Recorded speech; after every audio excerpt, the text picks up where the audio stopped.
Salah satu dari kitab buah karya Syekh Ibnu Athaillah As-Sakandari, yakni Tajul Arush. Tajul Arush ini mahkotanya pemimpin, mahkotanya pengantin. Pengantin di sini bukan berarti pengantin yang sesungguhnya ya, tapi pengantin dalam artian orang yang sangat dimuliakan karena memuliakan Allah Subhanahu wa taala. Tajul Arush artinya mahkotanya orang-orang yang sedang menuju keridhaan Allah Subhanahu wa taala. Salah satu dari, karena memang Syekh Ibnu Athaillah As-Sakandari ini dikhususkan sehingga ya, tapi beliau lebih menitik beratkan kepada pengajian tasawuf. Kitab yang terkenal di buah tangan beliau itu adalah Al-Hikam yang dinukil oleh beberapa ulama dan juga menjadi salah satu sandaran dalam pengajian pondok pesantren seperti halnya pondok pesantren Az-Zainiyah Sukabumi. Dari situlah saya mengenal sosok Tuan Syekh Ibnu Athaillah As-Sakandari. Namun ya mohon izin selama kurang lebih 3 tahun ya, 3 tahun saya berinteraksi dengan beliau. Ada ketersambungan kolbu sih, ada, karena memang selalu membaca tawasul kepada beliau ya. Namun yang lebih menggetarkan jiwa adalah ketika saya ditakdirkan oleh Allah Subhanahu wa taala untuk mengunjungi makbarah beliau di Iskandariah, Mesir. Yang pada saat itu saya beserta istri, betapa kayaknya ya mohon izin ketika ziarah ke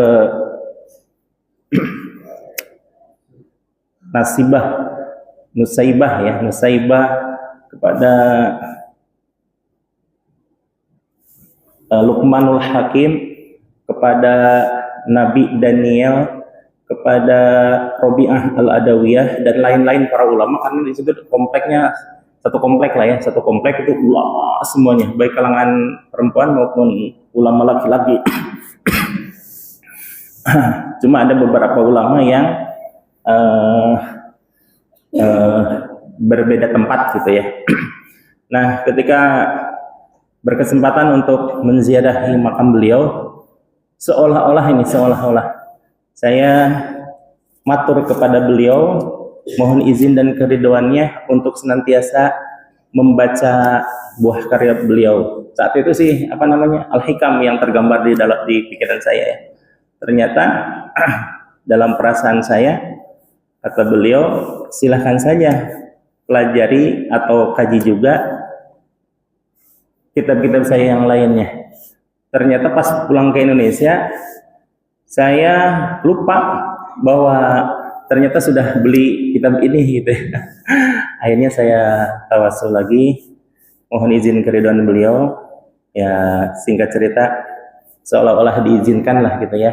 Walaupun aslinya saya mengkaji kitab Al-Hikam yang itu di awal sampai akhir diajikan oleh Kiai Haji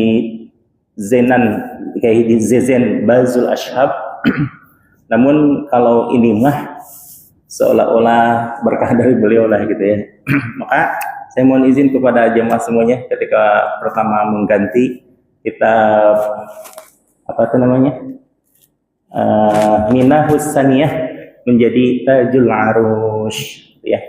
Karena ya sama sih, kitab juga semua yang lainnya juga sama. Namun betapa ada ketersambungan kolbu antara ketika saya membaca lembaran-lembaran kitab beliau ya. Bismillahirrahmanirrahim.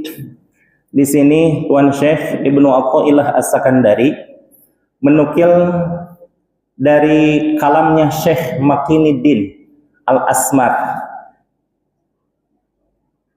Kalamnya beliau, waqala al-musannifu, berkata Tuan Syekh wa anis syaikhi Makiniddin, dan diterima atau diriwayatkan dari Syekh Makiniddin Al-Asmar rahimahullahu taala, semoga Allah merahmati, mengasih sayangi Allahu kepada Syekh Makiniddin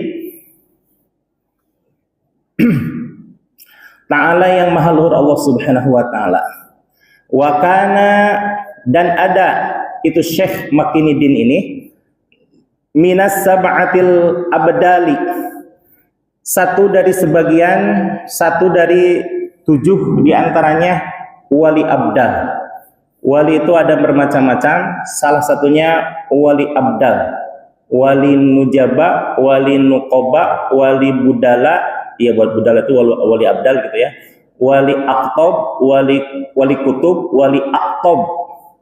Wali aktob itu satu generasi hanya 1 orang, wali aktob.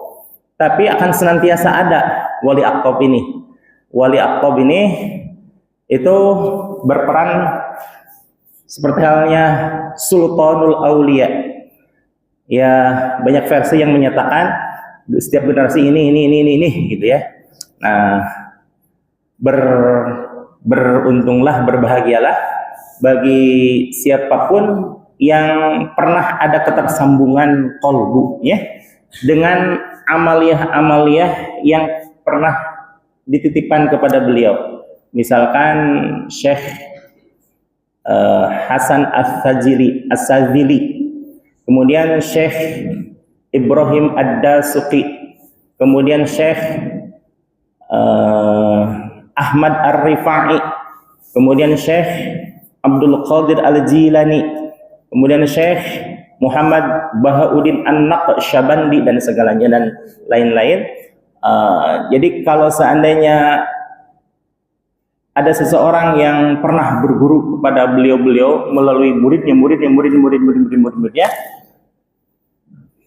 nanti ketika di padang mahsyar nanti ditanyakan oleh Allah Subhanahu wa taala, misal gitu ya, saya setiap sholat itu, setiap subuh itu insya Allah kalau tidak lupa pasti membaca doa kunut.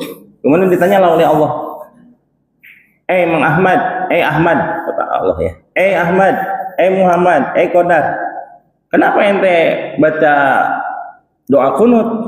Sebelum saya menjawab, Imam Syafi'i yang menjawab, ya Allah, perkenankanlah bahwa beliau ini pengamal dari madhabku, ya Allah, karena saya menukil dari berbagai hadis, salah satu diantaranya, wa kana Rasulullah sallallahu alaihi wasallam yaqnatu fi kulli salatin hatta faraqad dunya, bahwa Kangjeng Nabi Muhammad sallallahu alaihi wasallam itu senantiasa berkunut atau membaca doa kunut sepanjang hidupnya selama sholat subuh, hatta faraqad dunya, sampai meninggalnya beliau. Nah, itu salah satu hadis yang aku pegang, ya Allah. Berarti ya jadi, oh iyalah katanya. Kemudian untuk masalah tauhid, Qodar, kenapa ente selalu mendengungkan ungkapan-ungkapan syair tentang sifat 20? Wujud kidam baqa mukhalafatu lil hawadisi qiyamuhu binafsihi wahdaniyat kudrat iradat ilmu hayat sama basar kalam qadiran muridan aliman hayyan sami'an basiran mutakaliman. Sebelum saya menjawab, bukankah sifat Allah itu super banyak? Kenapa kamu hanya mengajarkan 20 sifat saja, katanya.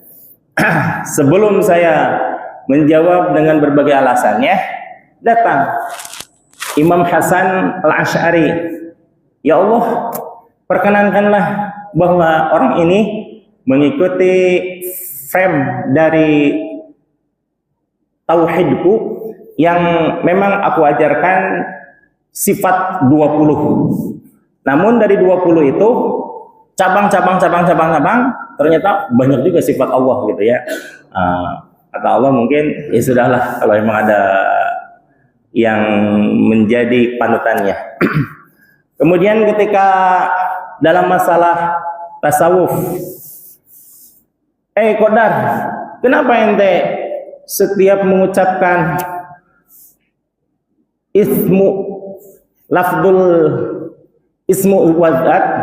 zat ya, lafdul jalalah selalu dalam keadaan nunduk?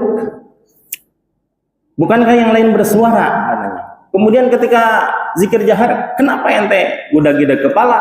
La ilaha illallah dan seterusnya. Sebelum saya menjawab, datang Syekh Abdul Qadir Al-Jilani. Ya Allah, perkenankanlah bahwa orang ini merupakan satu di antara muridku yang mengikuti apa yang aku ajarkan. Maka sebagai tanggung jawabnya, sayalah yang bertanggung jawab terhadap orang tersebut katanya. Gitu ya.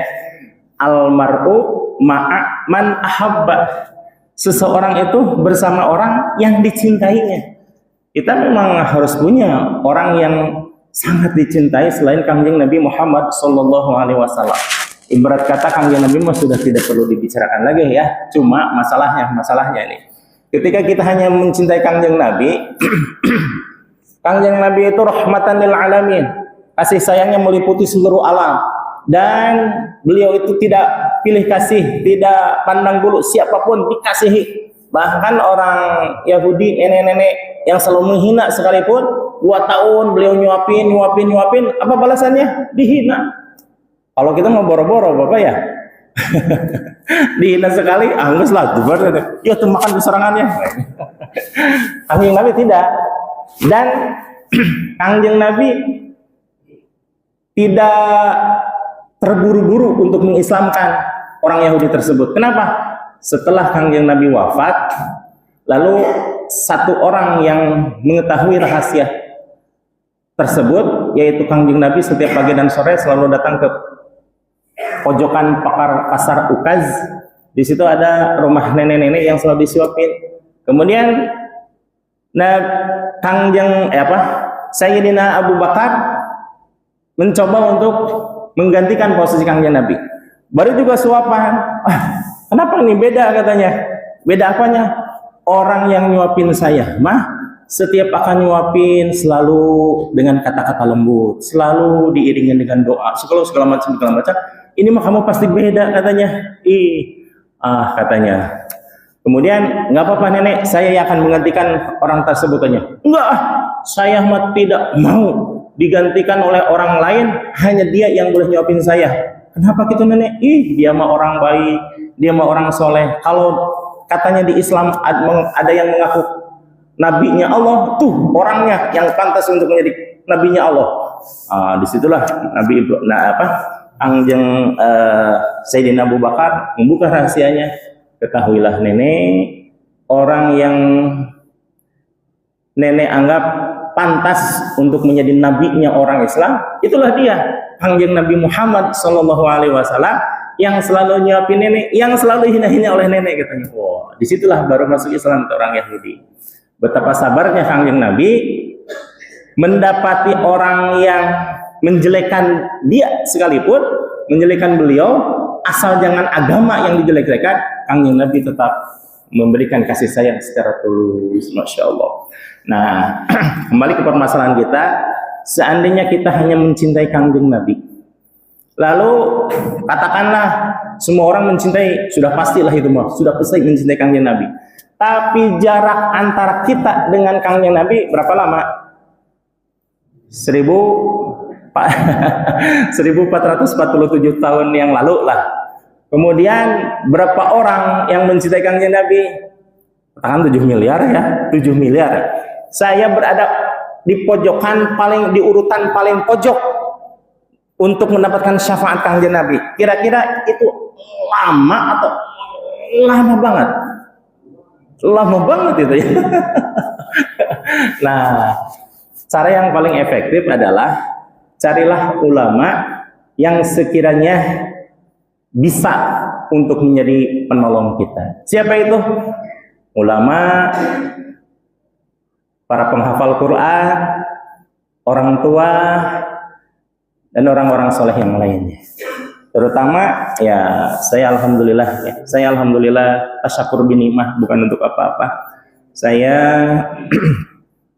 memiliki guru yang insya Allah mudah-mudahan bahasa ke yang lain mudah-mudahan ya, tapi dalam hati saya sudah pasti ini ya, sudah pasti. Mudah-mudahan beliau bisa menolong saya. Karena almar'u ma'aman ahabba, seseorang itu akan dikumpulkan di akhirat bersama dengan orang yang dicintainya. Siapa yang kita cintai? Oh, istri boleh. Emang harus mencintai istri. Maka ya yang menolong kita adalah istri. Tapi seberapa solehah istri di hadapan Allah? Itu pertanyaannya. Maka cari seseorang yang jauh lebih solehah daripada istri kita. Siapa itu? Ya ulama, orang soleh, para kiai, para penghafal Quran dan lain sebagainya. Begitu ya. Nah ini kembali ke kajian kitab ini, bahwa Syekh Ibnu Athaillah menukil dari kalamnya Syekh Makinuddin Al-Asmar rahimahullah. Beliau ini termasuk salah satu dari 7 wali abdal ya, satu di antara 7 wali abdal. Qala, telah berkata Syekh Makinuddin, untuk terbukti saya atau ada saya fi ibtida'i amri, ketika di awal permulaan urusanku, akhitu, saya menjahit pakaian.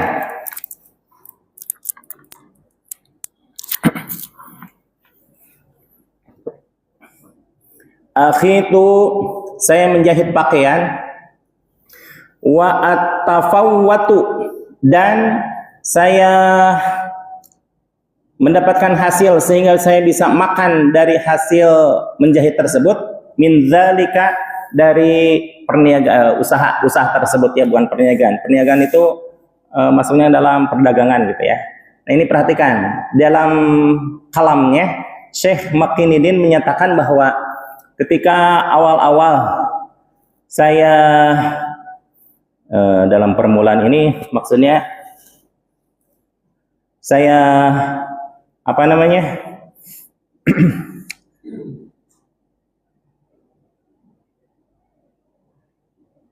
mengharapkan rahmat dan ridho Allah gitu ya, melakukan sulukiyah gitu ya. Saya itu profesinya dulu sebagai penjahit, dan saya dari hasil menjahit itu bisa makanlah sekeluarga, alhamdulillah gitu. Tapi ini permulaan kalam beliau, ada kalam beliau. Yang perlu diperhatikan di sini adalah tidak semua wali berprofesi yang mentereng gitu ya. Kira-kira yang mentereng zaman sekarang di Indonesia apa itu?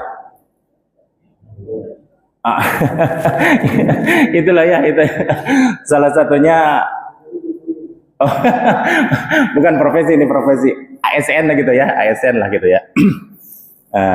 Kemudian bahwa tidak semuanya yang namanya profesi itu, sekalipun agak hina di mata orang, tapi tidak demikian di mata Allah ya. Apapun profesinya, yang penting halal, yang penting barokah, dan tujuannya untuk mendapatkan berkah dari Allah Subhanahu wa taala, itu justru profesi yang mulia. Bapak tahu yang menjadi gurunya Imam Ghazali siapa? Siapa? Imam Al-Ghazali usia 33 tahun itu sudah menjadi rektor An-Nizam. An-Nizam itu universitas yang paling bergengsi di zaman itu, dia yang berada di kota Baghdad. Beliau menjadi rektornya boleh dibilang berarti kalau sudah menjadi rektor apa? Pemimpin para ulama ya, pemimpin para ulama. Karena tidak ada lagi. Paling yang ada itu Al-Azhar sama An-Nizam. Ummul Qura di Mekah belum ada. Universitas Islam Madinah di Madinah belum ada. Yang ada An-Nizam dan Al-Azhar. Ini An-Nizam. An-Nizam itu pusat kota ilmu pengetahuan yang ada di kota Baghdad. Kemudian bahwa Syekh Imam Al-Ghazali setelah beliau bergelut dengan ilmu filsafat, beliau mengarang Tahaful Falasifah, kerancuan orang-orang yang berfilsafat. Setelah itu beliau bergelut itu maksudnya pemikirannya bukan bergelut begini Bu ya. Bergelut dalam artian membanding-bandingkan antara satu dengan yang lainnya. Oh ternyata ini loh salahnya, ini loh salahnya, ini loh salahnya. Memang filsafat itu untuk mencari kebenaran. Tapi kalau filsafat yang ilmi itu belum bisa menjamin. Tapi kalau filsafat imani dan amali, insya Allah itu yang disertai dengan ridho Allah Subhanahu Wa Taala. Kenapa? Karena kalau filsafat ilmi hanya ilmu pengetahuan terbatas. Sedangkan Allah Maha tidak terbatas. Setelah beliau sudah berada di titik jenuh, katakanlah ya, berada di titik jenuh bergelut dengan ilmu pengetahuan, beliau suatu saat bermakmum kepada berimam, mengimami sholat bersama adiknya, yaitu Syekh Ahmad. Syekh Ahmad ini ketika bermakmum, beliau melihat sesuatu yang tidak dilihat oleh orang lain. Apa itu? Dari kepala Imam Al-Ghazali sampai seluruh tubuhnya itu mengalir darah, dan darahnya bukan darah biasa, tapi darah haid. Kalau tubuh kita, pakaian, tempat, dan badan kita terkena darah haid, kira-kira bagaimana sholatnya? Batal ya, batal. Tapi Imam Al-Ghazali biasa aja, dan orang-orang biasa aja melihat tidak melihat sesuatu yang membatalkan Imam Ghazali, sholat aja. Tapi Imam Ahmad langsung mufarokoh. Kemudian setelah selesai sholat, ditanyakanlah kepada ibundanya, wahai ibunda, kenapa tadi Syekh Ahmad mufarokoh dari sholat saya? Bukankah saya tidak melakukan sesuatu yang terlarang di dalam sholat? Kemudian sebagai tabayunnya ibunya Imam Ghazali bertanyalah kepada Imam Ahmad, betulkah seperti itu wahai Ahmad? Betul ibunda, karena saya melihat bahwa dari kepala Imam Al-Ghazali berlumuran darah, dan itu darah haid yang terus senantiasa mengalirkan darah. Ketika itu Imam Ghazali terperanjat, masa benar saya seperti itu? Betul. Lalu dipikir-pikir, Imam Al-Ghazali, Masya Allah, Imam Ghazali saat itu sedang menuliskan salah satu kitab tentang urusan fikih, dan pas bab haid yang jelas saja, karena sedang menulis konsentrasi lah, lagi makan, lagi sholat, lagi terkonsentrasi pada satu permasalahan, yaitu darah haid. Maka menyadarilah Imam Ghazali bahwa Imam Ahmad memiliki sesuatu yang lain dari yang lain. Kemudian bertanyalah Imam Ghazali, wahai Ahmad adikku, dari mana engkau memperoleh ilmu tersebut? Aku ingin mempelajarinya juga. Engkau tidak akan sanggup wahai Imam Ghazali, katanya. Engkau sudah menjadi rektor, tidak mungkin ada ulama yang mau menerima engkau sebagai murid. Tetap kekeh maksa. Akhirnya ditunjukkanlah mursyid dari Syekh Ahmad, yaitu ada di pojokan pasar. Beliau ada di situ, jam sekian itu pasti ada di situ. Kemudian karena saking inginnya mempelajari ilmu tersebut, Imam Ghazali datanglah ke pasar tersebut. Ternyata subhanallah, kalau ini mah penjahit agak keren gitulah ya, agak keren. Itu gurunya Imam Ahmad, Syekh Ahmad, ternyata hanya tukang sol sepatu. Tukang sol sepatu. Yang tukang sol sepatu biasanya ada kiosnya enggak itu? Enggak pernah lihat, saya nggak pernah tukang kios sepatu dijonggok gitu ya, kecuali yang besar gitu. Biasanya tukang sol sepatu itu sendiri gitu ya, berkeliling gitu ya. Ketika kisah tersebut dibacakan oleh guru kami, yaitu Kiai Haji Zainal Abidin, pas menanyakan gitu, itu gurunya guru kami, maksudnya gurunya Kiai Zain, gurunya saya gitu, Syekh Ahmad Sohibul Wafa Tajul Arifin menyatakan, eta teh siloka cing orehkeun sakedik cenah. Oh, mohon pangersa katanya. Itu teh adalah siloka, bukan berarti gurunya Imam Ghazali betul-betul seorang sol sepatu, tapi itu adalah siloka, majaz. Apa majaznya? Bahwa sol sepatu itu biasanya memperbaiki apa? Sepatu lah ya. Sepatu adanya di kepala apa di kaki? Di kaki. Berarti ulama tersebut selalu membereskan urusan-urusan akidah. Urusan akidah itu merupakan sesuatu yang paling dasar di antara manusia. Kenapa? Syekh Ibnu Ruslan menyatakan, awwalu wajibin alal insan ma'rifatul ilahi bistiqon, bahwa yang pertama kali wajib diketahui oleh manusia adalah mengetahui Allah dengan hakul yakin, dengan kepastian. Maka majazinya adalah gurunya Imam Ahmad yang kemudian hari menjadi gurunya Imam Al-Ghazali, itu adalah ulama yang senantiasa membereskan ilmu tauhid. Satu lagi tentang kisah Imam Ghazali. Wahai Ghazali, engkau meminta aku menjadi seorang yang jadi gurumu, tapi bukankah engkau sudah menjadi rektor sekarang? Ilmu apa yang belum engkau dapatkan? Semuanya sudah tercapai dan semuanya insya Allah berada di bawah kemampuanmu, wahai Ghazali.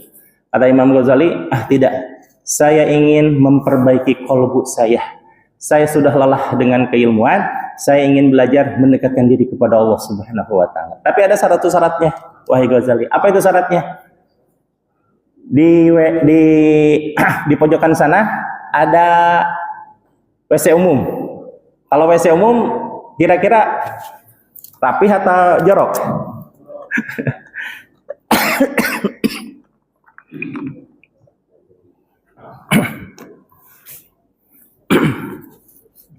Wahai Ghazali, kalau seandainya engkau sanggup untuk membersihkan WC itu, aku terima engkau menjadi muridku, katanya. Lalu bersih, benar-benar bersih. Dari kalam Syekh Makinuddin Al-Amsari, wa kuntu, dan saya ada, a'uddu kalami, saya menghitung ucapan-ucapanku, bin nahari, pada waktu siang hari, fa idza jaa al-masa'u, maka apabila datang sore hari, hasabtu nafsi, maka aku bermuhasabah tentang diriku, tentang apa-apa yang dilakukan pada hari itu, bahwa seandainya saya ada banyak melakukan kesalahan, maka saya beristighfar. Tapi kalau seandainya banyak melakukan kebaikan, maka saya berhamdalah kepada Allah Subhanahu wa Ta'ala. Fa'ajidu, maka saya menemukan kalami, ucapan-ucapan saya, qalilan, itu sedikit. Maka ketika saya mengoreksi ucapan-ucapan saya, merenungi apa-apa yang menjadi pembicaraan saya pada siang hari itu, dari mulai subuh sampai sore hari, maka dirasa-rasa gitu ya, dirasa-rasa seandainya ucapan ini berakibat negatif, maka saya seharusnya tidak boleh mengucapkan. Tapi kalau seandainya saya ucapannya berpotensi positif, maka akan saya ucapkan. Seperti itu ya seharusnya gitu ya. Dan ucapan ini merupakan acuan bagi kita sekalian, inilah muhasabah, bahwa seandainya ucapan-ucapan maka itu silahkan ucapkan. Tapi kalau ucapannya tidak benar, apalagi mengandung negatif, apalagi mengandung provokatif, apalagi mengandung ghibah, mengandung namimah dan lain sebagainya, maka serta-merta sekuat tenaga kita berusaha untuk menahannya. Maka ada ucapan dari para ulama, kalau urusan ibadah mah, urusan ibadah sekuat seikhlasnya. Tapi kalau menjauhi maksiat sekuat tenaga. Maksudnya apa? Kalau seandainya menghindari maksiat seikhlasnya mah tuh enak di kita semua gitu ya. Kenapa ente berlaku maksiat? Saya mah belum ikhlas melepaskan ini gitu. Tapi kalau beribadah kalau kebayang kalau seandainya sekuat tenaga gitu ya, misalkan ibadah taraweh itu harus 24 rakaat. Dari 23 rakaat. Bagi yang tidak sanggup, wah, itu Masya Allah ya. Mohon maaf. sedikit lagi. Fama wajatu fihi, maka seandainya tidak ada di dalam pembicaraanku min khairin, akan kebaikan-kebaikan, hamidutullaha, saya wajadtu fihi, saya menemukan kebaikan-kebaikan di dalam ucapan saya, min khairin, dari kebaikan-kebaikan, hamidutullaha, saya mengucapkan alhamdulillah, saya memuji kepada Allah, wa syakartuhu alaih, dan saya bersyukur kehadirat Allah Subhanahu wa taala. Salah satu ungkapan sujud syukur kita kehadirat Allah Subhanahu wa taala minimal yaitu dengan mengucapkan alhamdulillah. Karena tasdiqu bil qalbi, mengucapkan dengan lisan, membenarkan dengan qalbu, wa taqriru bil lisan, dan juga mengucapkan dengan lisan, wa malu bil arkan, dan juga mengamalkan dalam perbuatan sehari-hari. Insyaallah mudah-mudahan semuanya Allah jadikan sebagai hamba-hamba yang soleh, hamba-hamba yang senantiasa bersyukur, dan hamba-hamba yang senantiasa mampu untuk melaksanakan muhasabah terhadap diri.